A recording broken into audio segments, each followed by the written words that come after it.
Let's pretend it's 1971 and you're a young bass player looking for work. You suddenly find yourself in a band with Freddie Mercury, Roger Taylor and Brian May, who not only are literate musicians, very good at their instruments, but they all sing, write songs and have very strong personalities. If you're the guy, you will probably think that it's just better to keep it simple and adopt a laid-back style, right? Wrong. If Freddie was the melody genius, Brian the master of harmony, and Roger the mighty rhythm machine, John Deacon was all these things together. An incredible bass player who could also play piano, guitar and drums, and who apparently learned how to play the double bass in a matter of hours, when Brian jokingly told him he should do so to provide proper low ends on his song 39.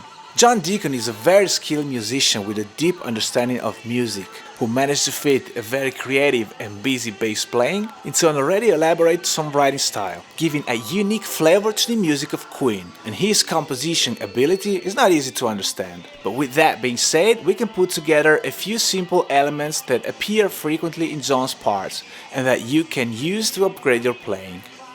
Number 1. Alternate the use of rhythmic and melodic phrases. John Deacon has written some memorable bass lines, but the really unique trait of his style is the way he alternates more rhythmic parts, generally using low notes, and more melodic sections played on the higher part of the neck. Keep Yourself Alive, the first single Queen ever put out, is already a good example, with a very busy verse that uses high notes and a more basic chorus that hits lower frequencies.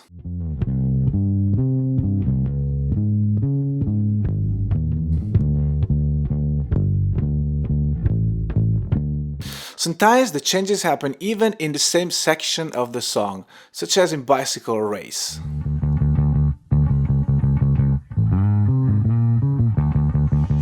Tip number 2. Navigate frequently through different octaves even within the same song part. Most rock bass players tend to focus on one portion of the neck and develop the bass line around the area. Besides being more comfortable, using a defined range of frequencies also provides a more consistent sound, easier to blend with the other instruments in the mix. But John uses the whole fretboard, frequently changing 2 or 3 different octaves, making the whole thing sound more like a solo instrument rather than a foundation part. Here's a few examples.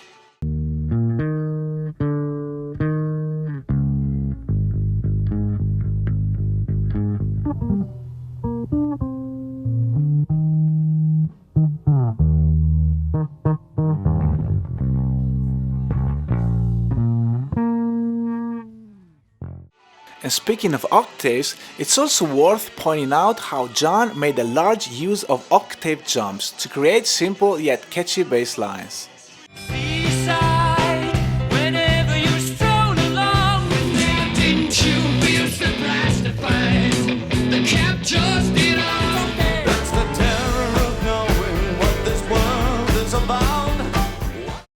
Number 3. Change the root to create slash chords.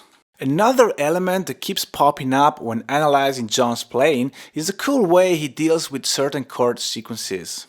Let's say we're in the key of C and the guitar or piano is playing a chord, for example A minor. The bass also plays A, which is the root note of the chord. Then the piano moves to G major, but the bass hits B. And finally, we resolve on C major, with the bass going back to C. The B under the G creates a slash chord, or a chord which indicates emphasis of a bass note other than the root of the chord. The effect is very interesting and might give the impression to the listener that we are leaving the key, when in fact we're not.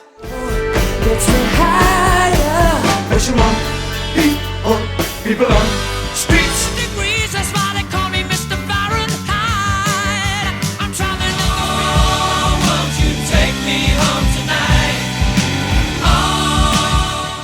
Number 4. Use phrases that highlight the major third or perfect fourth.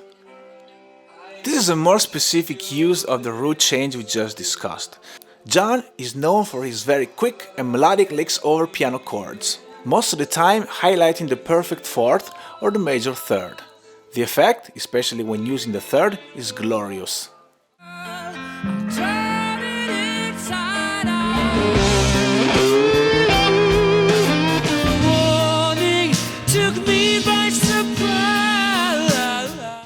Number 5. Use quick triplets.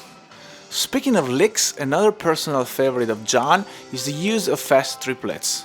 Their 1976 single, You're My Best Friend, is a perfect example, with the main bass line being basically made of groups of 2 triplets repeated throughout the verse.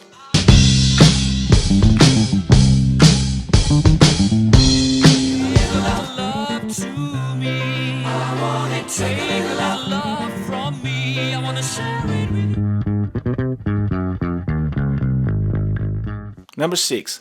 Play fast licks on the high part of the neck, especially over the piano. Queen's songs can be divided into 3 subcategories: guitar-driven, bass-driven and piano-driven. On guitar-driven songs like Hammer to Fall or Tie Your Mother Down, John tends to play rather simple and solid lines. On songs based around the bass riff, like Another One Bites the Dust or Dragon Attack, he tends to repeat the main bass part with minimal variations. But when it's a piano song, like Killer Queen or Spread Your Wings, there is where the magic happens. With some notable exceptions, most of Queen's piano songs were composed by the lead singer Freddie Mercury. Freddie and John had a very special connection. John was an amazing songwriter and he wrote some of the biggest hits Queen ever had. But contrary to Roger and Brian, who would most likely write and sing their own songs, John didn't sing. And all of the songs he wrote ended up being sung by Freddie.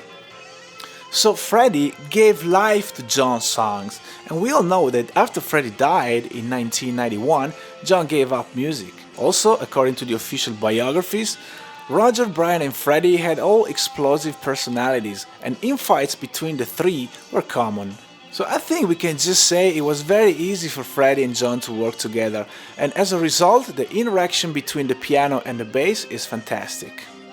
John uses very short and fast licks to color Freddie's piano and voice, and somehow he manages to stay out of the way of the vocals, while adding beautiful melodies and a very atmospheric effect to the part. The Golden Gate and the Taj Mahal, that's a miracle. And the world, I'll turn it inside out.